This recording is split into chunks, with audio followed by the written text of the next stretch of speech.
Mafia e politica insieme è quanto emerso dall'inchiesta della Direzione Distrettuale Antimafia di Catania, che ha portato questa mattina all'arresto di 19 persone. Tra loro vi sono anche il deputato regionale Giuseppe Castiglione, capogruppo del Movimento per l'Autonomia ed ex presidente del Consiglio Comunale di Catania, il sindaco di Ramacca Nunzio Vitale e i consiglieri comunali Salvatore Fornaro e Matteo Marchese. L'inchiesta Mercurio rappresenta la prosecuzione del procedimento Agorà e, secondo la DDA di Catania, ha consentito di acquisire un grave quadro indiziario sulla base del quale sono stati ricostruiti gli affari criminali della famiglia catanese dei Santapaolo Ercolano, sviluppati attraverso gruppi loro storicamente collegati,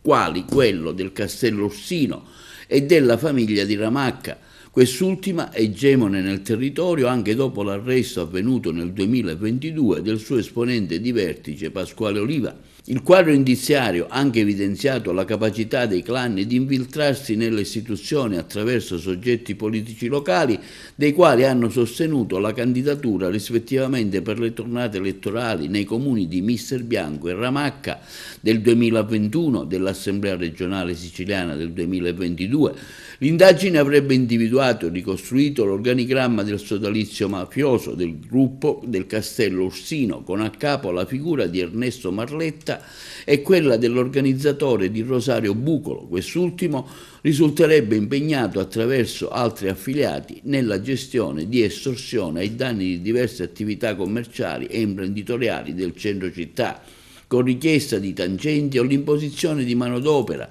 nel trasferimento fraudolento di valori attraverso fittizie intestazioni, strategie adottate dai vertici del gruppo per la creazione, grazie anche a professionisti compiacenti, di attività nel settore delle onoranze funebri, fittiziamente intestate a terzi e funzionali all'interesse dell'associazione, e 2 società sono state sequestrate su disposizione del GIP La Nicotra Biagio Alessio e le onoranze funebri San Marco.